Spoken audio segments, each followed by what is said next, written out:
Good morning students. Good. ये video मैं MBA के स्टूडेंट्स के लिए बना रहा हूँ। अभी बच्चों ने आर्ट साइंस कॉमर्स बैकग्राउंड से अपना ग्रेजुएशन कंप्लीट किया है। Now they are planning for MBA. MBA में बहुत सारे स्पेशलाइजेशन है जिसको अपन डिटेल में डिस्कस करने वाले हैं। साथ के साथ एमबीए और पीजीडीबीएम में क्या डिफरेंस है इसको डिस्कस करेंगे, और कौन कौन से कॉलेजेस हैं, कितनी फीस पे कौन से स्पेशलाइजेशन को लोग प्रोवाइड करते हैं और कितना प्लेसमेंट देते हैं, इसको अपन डिस्कस करने वाले हैं। थोड़ा सा मेरे बारे में डिस्कस कर लेते हैं। 2006, ज्यादा वीडियो लेंथी हो जाएगा तो छोटा सा डिस्कस कर लेते हैं। 2006 से मैं पढ़ा रहा हूँ और बेसिकली मेरा क्लासेस चलता है एमबीए और बीबीए के स्टूडेंट्स में पढ़ाता हूँ। एमबीए के क्लासेस ये आपको दिखाई दे रहे होंगे, क्लासेस में लेता हूँ। एक छोटी सी पीडीएफ है, ये मैं आपको शेयर करने वाला हूँ, व्हाट्सएप पे शेयर भी करूंगा आपको, मतलब यूट्यूब के डिस्क्रिप्शन में डालने वाला हूँ। इस पीडीएफ पे पूरा डिटेल मिल जाएगा। मैं बेसिकली हर साल बच्चों को IIM अहमदाबाद लेके जाता हूँ। उसके बाद में ये घूमने के हिसाब से गोवा वगैरह, बिरला सिटी। अब एमबीए के स्टूडेंट्स हैं तो एंजॉय भी करते हैं साथ के साथ। ये देखिए, यहाँ पे आपको एमबीए की बुक्स मिल जाएंगी, first sem, second same, third same, fourth same की सारी बुक्स मिल जाएंगी, वीडियोस मिल जाएंगी। जैसे आप इसको क्लिक करेंगे यूट्यूब पे लेके जाएगा, प्लेलिस्ट खुल जाएगी और सारे वीडियोस आपके सामने आ जाएंगे। यहाँ से आप अकाउंट्स का बेसिक कवर कर सकते हैं। उसके अलावा बहुत सारी चीजें जो कवर कर सकते हैं, अलग अलग सब्जेक्ट्स आपको मिल जाएंगे। हर सेमेस्टर के सब्जेक्ट्स मिल जाएंगे, बीबीए के सब्जेक्ट्स मिल जाएंगे। अच्छा, एक सबसे इंपॉर्टेंट चीज मैं बताता हूँ। बेसिकली मैं राइटर भी हूँ। ये देखो, 2008 से मैं बुक लिख रहा हूँ, तो 2008 से ये सारी बुक्स लिख रहा हूँ। ये पीडीएफ में डिस्क्रिप्शन में डालूंगा, क्लिकेबल है। और साथ के साथ ये बुक्स के अलावा यहाँ पे आपको दिखाई देगा, ये मेरे रिजल्ट्स हैं, एमबीए के रिजल्ट्स मिल जाएंगे। और ये मेरा डिटेल एड्रेस वगैरह सब मिल जाएगा आपको यहाँ पे। ये पीडीएफ में डिस्क्रिप्शन में डालूंगा, इसमें मिल जाएगी आपको। अब देखिए, अपन एक एक करके सारी चीजें डिस्कस करते हैं। थोड़ा सा ये डिस्कस करते हैं एमबीए में और पीजीडीबीएम में क्या डिफरेंस है। ये आपको एमबीए दिखाई देगा और नीचे दिखाई देगा आपको post graduate diploma in management. तो अगर एमबीए की मैं बात करता हूँ तो एमबीए में करीब करीब फीस कम रहती है एज कंपेयर टू पीजीडीबीएम। उसका रीजन क्या है? क्योंकि यहाँ पर जो यूनिवर्सिटी रहेगी वो गवर्नमेंट यूनिवर्सिटी रहती है। कॉलेज तो प्राइवेट रहेगा पर यूनिवर्सिटी कौन सी चलेगी? गवर्नमेंट। तो यहाँ पे हमेशा फीस आपको कम मिलेगा। और करीब करीब कॉलेजेस यहाँ पर भी 1 साल के अंदर इंटर्नशिप लगाए थे। देखिए, इतने सालों से मैं पढ़ा रहा हूँ, बच्चों को देख रहा हूँ, अलग अलग कॉलेज से बच्चे निकलते हैं, जॉब को लेकर सबसे बड़ी प्रॉब्लम आती है। अगर बच्चे का जॉब नहीं लगा ना, तो मतलब नहीं है उसको एमबीए करने का। 2 साल उसने कंप्लीट भी किया, पैसा भी लगा दिया, और वो अगर घर ही बैठना है तो 2 साल पहले ही बैठ जाओ। Why to waste the money. तो यहाँ पे क्या है कि कॉलेजेस क्या करते हैं, कुछ कॉलेजेस वो 6 महीने से 1 साल के अंदर अंदर इंटर्नशिप लगा देंगे आपकी। इंटर्नशिप के अंदर आप लोग जॉब करेंगे और जॉब के साथ में जो भी पैसा आप निकालेंगे वहां से, वो कॉलेज की फीस भरेंगे। और साथ के साथ आपको एक्सपीरियंस भी होगा, और वो experience at the time of job आपके काम आएगा। अब देखिए, एमबीए में फीस कम रहता है एज कंपेयर टू पीजीडीबीएम, तो यहाँ पैकेजेस भी थोड़े कम रहते हैं। दूसरा, अगर मैं पीजीडीबीएम की बात करता हूं तो यहाँ थोड़ा सा फीस स्ट्रक्चर ज्यादा रहते हैं। यहाँ भी इंटर्नशिप लगवा देते हैं लोग, और यहाँ फीस स्ट्रक्चर ज्यादा होने से आपका पैकेज भी थोड़ा ज्यादा रहता है। अब देखिए, यहाँ पर थोड़ा सा जो कैरिकुलम है, बोलते हैं कि एडवांस कैरिकुलम एमबीए में यूज नहीं करते हैं, बट यहाँ पे एडवांस कैरिकुलम यूज करते हैं। बट करीब करीब आजकल गवर्नमेंट यूनिवर्सिटी भी अपग्रेड होगी, तो अपना कैरिकुलम वो लोग अपग्रेड कर रहे हैं, तो ऐसा कोई ज्यादा डिफरेंस नहीं आता। पैकेज को लेकर थोड़ा डिफरेंस आता है। तो ये सारी चीजें अपन डिस्कस करते हैं। साथ के साथ सबसे इंपॉर्टेंट चीज, specialization, business analytic, fintech, marketing, HR, IT, operation, supply management, इनको अपन डिस्कस करते हैं। कौन सा स्पेशलाइजेशन कितने का पैकेज देता है, सबसे इंपॉर्टेंट चीजें अपन डिस्कस करने वाले हैं। यहां से देखो, आपको दिखाई देगा एमबीए इन बिजनेस एनालिटिक। देखिए, बिजनेस एनालिटिक का काम होता है, कंपनी का पास डेटा एनालिसिस करते हैं वो लोग, और कंपनी को किस डायरेक्शन में जाना है, क्या कंपनी को करना है, क्या नहीं करना है, उसका पूरा एनालिसिस करते हैं बिजनेस एनालिटिक में। ये बेसिकली रिसर्च का जॉब होता है। टॉप मैनेजमेंट को आप एडवाइस देते हुए दिखाई देंगे, क्या करना चाहिए, क्या नहीं करना चाहिए। टॉप मैनेजमेंट आपकी बात मानता है, क्योंकि आपने पूरा रिसर्च करके बताया कि कंपनी में क्या प्रॉब्लम है, क्या नहीं है, वो डिस्कस करते हैं इसमें। इसको करने के बाद बच्चा डेटा साइंटिस्ट बन सकता है, बिजनेस एनालिटिक बन सकता है, एनालिटिकल कंसल्टेंट बन सकता है। अगर वो डेटा साइंटिस्ट बनेगा तो उसका टीसीएस, इन्फोसिस, विप्रो में जॉब लगेगा, और 6 लाख से 8 लाख तक का एवरेज सैलरी है। मतलब एवरेज मतलब ये जो फ्रेशर्स को मिलता है। बिजनेस एनालिटिक अगर बनता है तो डिलॉइट में जा सकता है, एचसीएल में जा सकता है, 7 से 8 लाख का पैकेज मिलेगा। ऐसे आपको एनालिटिकल कंसल्टेंट बन सकता है, प्रोडक्ट एनालिस्ट बन सकता है, रिस्क मैनेजमेंट, रिस्क एनालिस्ट बन सकता है। रिस्क एनालिटिक के अंदर 6 से 10 लाख का पैकेज है, ICICI bank, HDFC, axis bank लेके जाती है। तो बेसिकली एनालिटिक्स कहीं ना कहीं रिसर्च बेस्ड वर्क है। दूसरा आते हैं, सबसे इंपॉर्टेंट है भैया, एमबीए इन फिनटेक बहुत ज्यादा चल रहा है। ये डिमांडिंग कोर्स है। बिजनेस एनालिटिक और फिनटेक का सबसे ज्यादा डिमांड चल रहा है। अगर मैं फिनटेक की बात करता हूं तो फिनटेक के अंदर कहीं ना कहीं आईटी और फाइनेंस को मिक्स किया जाता है। आपने कभी गूगल पे, पेटीएम, फोन पे यूज किया होगा। आप किसी को जब पैसा पे करते हो तो आपके अकाउंट से पैसा कट जाता है, सामने के अकाउंट में आ जाता है वो पैसा। पर इसका जो बैकएंड वाला पार्ट है, कैसे पैसा कटा, कहां गया, कौन सी बैंक में क्या हुआ, कौन सी बैंक से कैसे निकला, वो पूरा का पूरा जो प्रोसेस है वो फिनटेक हैंडल करता है।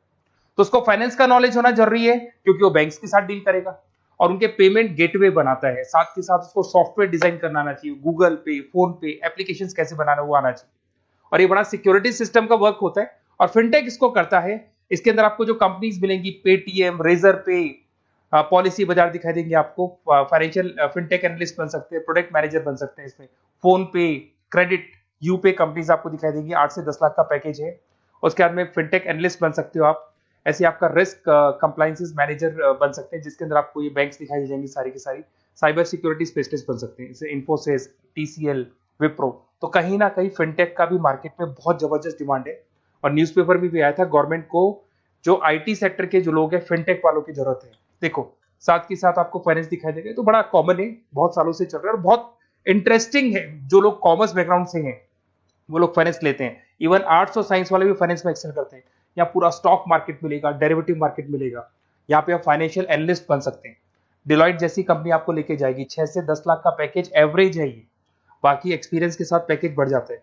इन्वेस्टमेंट बैंकर बन सकते हैं आप, इसमें गोल्डमैन स्मिथ हो गया, जेपी मॉर्गन हो गए, ऐसी कंपनीज में आपकी जॉब लग सकती है। कॉर्पोरेट फाइनेंशियल मैनेजर बन सकते हैं, रिलायंस इंडस्ट्री, टाटा कंसल्टेंसी, इसमें आप जा सकते हो। पोर्टफोलियो मैनेजर, जहां पे आप स्टॉक मार्केट में कहां पैसा लगाना है, डेरिवेटिव में कहां पैसा लगाना है, उसके पोर्टफोलियो डिजाइन कर रहे हो। HDFC asset management, ICICI prudential, AMC, SBI mutual fund में आपका जॉब लग सकता है। 10 लाख से 15 लाख की सैलरी है यहाँ पे। रिस्क मैनेजमेंट में आपकी जो बैंक्स है वो सारी आ गई। तो ये ऑप्शन भी है। उसके अलावा मार्केटिंग बड़ा इंटरेस्टिंग है। देखिए फाइनेंस के अंदर कहीं ना कहीं कॉन्सेप्ट सेलिंग होती है। आप म्यूचुअल फंड बेच रहे हैं, इंश्योरेंस बेच रहे हैं, तो म्यूचुअल फंड इंश्योरेंस दिखाई नहीं देता। पर अगर मार्केटिंग की बात करें तो मार्केटिंग में प्रोडक्ट सेलिंग होती है। आप किसी प्रोडक्ट को बेचेंगे ना तो प्रोडक्ट दिखाई देगा। आज एक मारुति के शोरूम में आप जाते हुए कार खरीदने के लिए डेमो लेके आते हो तो 90% तो कार बोल जाती है, जो डेमो है वो बोलेगी, 10% सेल्समैन बोलेगा और बिक जाएगी। But in case of finance concept selling होती है। भैया एक पेपर पे पूरा म्यूचुअल फंड लिखा है, इंश्योरेंस लिखा है, उसको समझाना पड़ता है। तो वहां पर वो प्रोडक्ट दिखाई नहीं दे रहा, उसको आपको समझाना पड़ेगा। But in case of marketing product selling होती है और मार्केटिंग में अच्छी जॉब्स लग सकती है। मार्केटिंग मैनेजर बन सकते हैं आप, Hindustan Lever, Procter and Gamble, Tata group में ब्रांड मैनेजर बन सकते हैं। वही 7-8 लाख के आसपास का पैकेज रहता है, नेस्ले वगैरह में। डिजिटल मार्केटिंग मैनेजर, आजकल ऑनलाइन बिजनेस बहुत चल रहे हैं, फ्लिपकार्ट, अमेजन, पेटीएम के अंदर सेल्स मैनेजर बन सकते हैं आप, प्रोडक्ट मैनेजर बन सकते हैं, एडवर्टाइजमेंट मैनेजर बन सकते हैं। ये पीडीएफ में डिस्क्रिप्शन में डालने वाला, वहां से आपको पीडीएफ मिल जाएगी। अगर आप एचआर की बात करें तो एचआर का काम होता है कि जो भी आपकी कंपनी में स्पेस खाली हुई है वहां पे नया बंदा रखना है, उसको ट्रेनिंग देनी है, उसको सैलरी देनी है, वो सैलरी डिसाइड करनी है, रेम्यूनरेशन डिसाइड करना है, सारा काम वो करे। कौन काम कर रहा है, कौन नहीं कर रहा है, सारे एम्प्लॉइज का परफॉर्मेंस देखेगा और जो एम्प्लॉइज नहीं वर्क कर रहे हैं उनको निकालना है या उनको मोटिवेट करना है, जो भी करना है वो सारा काम एचआर का होता है। इसमें आप एचआर मैनेजर बन सकते हैं। टीसीएस, इन्फोसिस, विप्रो के अंदर आपका जॉब लगता है। 7 से लेके 12 लाख तक का पैकेज रहता है। टैलेंट एक्विजिशन स्पेशलिस्ट, जिसके अंदर टैलेंट है उसको आपको एक्वायर करना है, ऐसे बंदी को आपको रखना है अपने पास में, उसका आपको इंटरव्यू लेके उसको सेलेक्ट करना है। ट्रेनिंग एंड डेवलपमेंट मैनेजर बन सकते हैं। उसके बाद में कंपनसेशन बेनिफिट मैनेजर, जो सैलरी वगैरह डिसाइड करेगा। एम्प्लॉइज रिटेंशन बहुत इंपॉर्टेंट है, एक एम्प्लॉय को रोकना है, वो बहुत इंपॉर्टेंट है। उसके बाद में आईटी आता है। अरे भाई आईटी के अंदर तो कहीं ना कहीं आप वेबसाइट बनाएंगे, एप्लीकेशंस बनाएंगे, आप इसके अंदर अलग अलग जो सॉफ्टवेयर्स हैं उनके ऊपर डील करेंगे। तो आईटी में तो बहुत सारी जॉब है। और जो लोग बीटेक है, कंप्यूटर साइंस से अगर उन्होंने अपना बीटेक किया और वो एमबीए करते हैं तो एक्सेल कर जाते हैं इसके अंदर। और जिसको आईटी में इंटरेस्ट है, सॉफ्टवेयर में इंटरेस्ट है, वेबसाइट में इंटरेस्ट है, वो इसमें काम करता है। आईटी मैनेजर के अंदर देखो आपको एवरेज सैलरी पैकेज आपको 8 से 15 लाख का मिल जाएगा। इन्फोसिस वगैरह में आपकी जॉब लग सकती है। आईटी प्रोडक्ट मैनेजर बन सकता है, सिस्टम एनालिस्ट हो गया, चीफ फाइनेंशियल ऑफिसर हो गया, आईटी कंसल्टेंट बन सकते हैं। पीडब्ल्यूसी, डिलॉयट, इनमें इसकी जॉब लगती है। 9 से लेकर 16 लाख तक का पैकेज है। फिर आता है ऑपरेशन एंड सप्लाई मैनेजमेंट, बड़ा इंटरेस्टिंग है। ऑपरेशन एंड सप्लाई मैनेजमेंट में होता है रॉ मटेरियल लाना, खरीदना, उसको फिनिश गुड्स बनाने तक और बनाने के बाद में उसको कस्टमर तक, वैसे होलसेलर, रिटेलर, कस्टमर तक पहुंचाने तक का काम ऑपरेशन में आता है। तो ऑपरेशन मैनेजमेंट वाला बंदा प्रोडक्ट को खरीदेगा, रॉ मटेरियल खरीदेगा, मैन्युफैक्चर करेगा, कस्टमर तक पहुंचाएगा, वो सारा काम किस में आएगा, ऑपरेशन सप्लाई मैनेजमेंट में आएगा। इसमें आप ऑपरेशन मैनेजर बन सकते हैं। टाटा मोटर्स, रिलायंस, महिंद्रा, इनमें आपका पैकेज लग सकता है 8 से 10 लाख के आसपास। सप्लाई चेन मैनेजर, माल को एक जगह से दूसरी जगह सप्लाई करना, Flipkart, Amazon. Logistic manager, blue dart, यहाँ आपका जॉब लग सकता है। क्वालिटी एश्योरेंस, जब आप प्रोडक्ट को बनाते हैं उसकी क्वालिटी चेक करते हैं, टाटा स्टील, गोदरेज, यहाँ पे जॉब लग सकता है। इन्वेंट्री कंट्रोल मैनेजर्स, यहाँ पे आपका जॉब लग सकता है, जिसमें आप इन्वेंट्री को कंट्रोल करते हैं, स्टॉक कितना रखे, जितनी जरूरत है, ज्यादा और कम नहीं रखना चाहिए। तो ये सारी चीजें मिलेंगी आपको। अच्छा, उसके अलावा थोड़ा सा मैं डिस्कस कर लेता हूँ। ये सब तो हो गया। यहाँ से देखें आजकल एमबीए के साथ में एक और कॉन्सेप्ट आया है जिसको एमबीए प्लस प्लस बोलते हैं। ये सारी कंपनीज हैं जहाँ पे आपका जॉब लगेगा, that is Motilal Oswal, SBI, इन सब में जॉब लग सकता है। और आजकल एक और कॉन्सेप्ट है जिसको अपन बोलते हैं MBA plus plus. MBA plus plus के अंदर क्या है, बेसिकली वो पूरा का पूरा जो गेम है ना, वो फाइनेंस का गेम है, जिसको अपन फाइनेंशियल एनालिस्ट बोलते हैं। इसमें थोड़ा सा फीस में वेरिएशन आता है, अराउंड 40-50 हज़ार का वेरिएशन आता है। बट ये जो एमबीए का जो प्लस प्लस वाला प्रोग्राम है ना, ये बड़ा इंटरेस्टिंग प्रोग्राम है और आजकल मार्केट में चल भी रहा है। इसमें फाइनेंशियल एनालिस्ट, याद है अभी फाइनेंशियल एनालिस्ट की जॉब देखी थी, वो पोर्टफोलियो मैनेजर बन रहा है, स्टॉक मार्केट में इन्वेस्टमेंट कैसे करना है वो लोगों को बता रहा है, और पूरा मतलब एक इन्वेस्टमेंट फंडा उसमें अंदर आकर, फंडामेंटल टेक्निकल ये सब आता है। तो यहाँ पर क्या है, जॉब गारंटी भी 100% और फाइनेंशियल लिस्ट का प्रोग्राम भी अच्छा है।